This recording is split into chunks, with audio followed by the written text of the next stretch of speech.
Sup, Papas?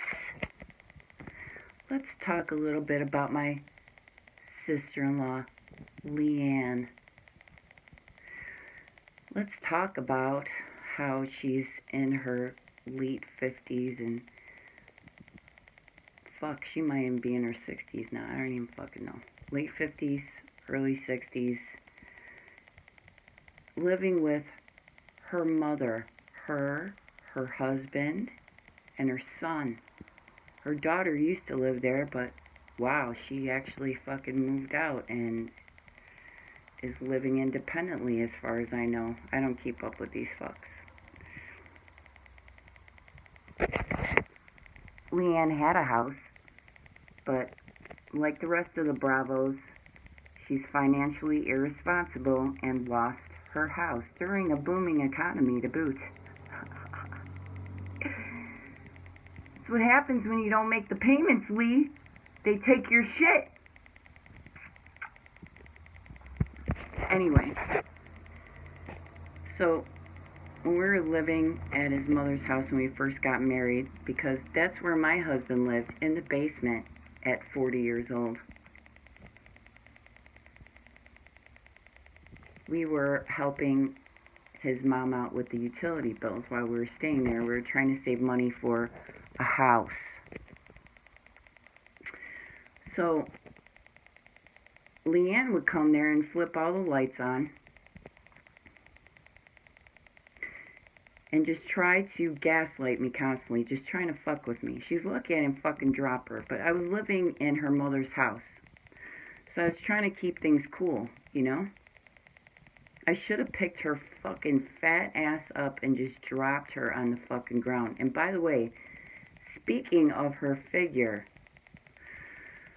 she has normal-sized legs, normal-sized arms, and a fucking M&M body. It's round, it's fat, it fucking hangs over, except she has no ass. So she has this extremely round, fat torso that hangs over this flat ass. She looks fucking weird. And now she has Bell's palsy. She's a complete cunt. So her and her morbidly obese daughter and her extremely weird fucking son, that's a whole another story. I would not be surprised if he were a 30-year-old virgin. There's just no, he's fucking hopeless. They used to give myself and my daughter up and down fucking looks just all the fucking time, you know?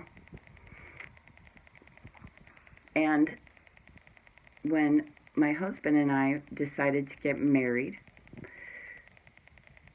his fucking white trash mother said, "Oh, I'm going to have an engagement party." Except no one was there except for Leeann. And Leeann started to grill me. "Are you one of his groupies?" Like I was trying to get something from her brother, okay? First of all, his band sucked. If you heard him sing and play guitar, yeah. And, groupie? Of what?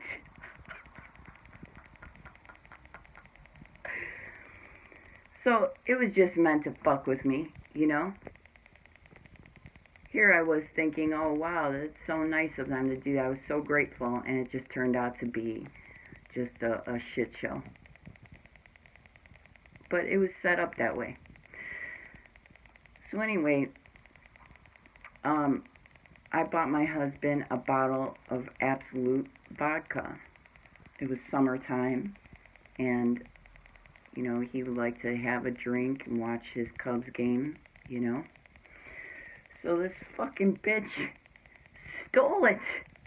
And I was asking the kids, and I was talking to Johnny, I'm like, I think one of the kids took the vodka, and we have to figure out who it is, you know. So I was making so much noise about it that Of course, she can't come to me herself, but my mother-in-law came to me and said, oh, Leann accidentally took the vodka. Now, how the fuck do you accidentally take a bottle of booze?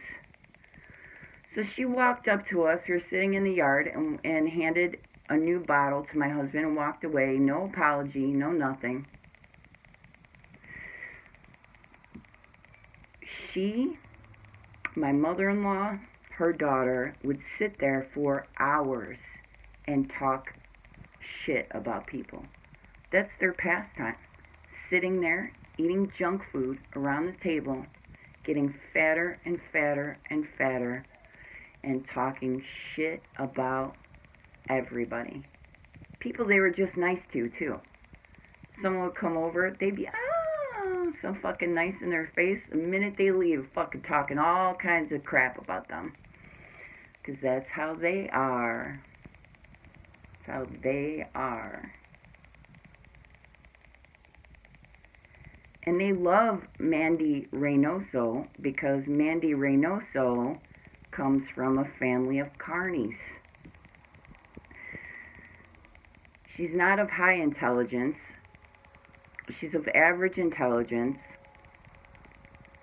But, you know, they fucking like that because she's one of them. You know what I mean?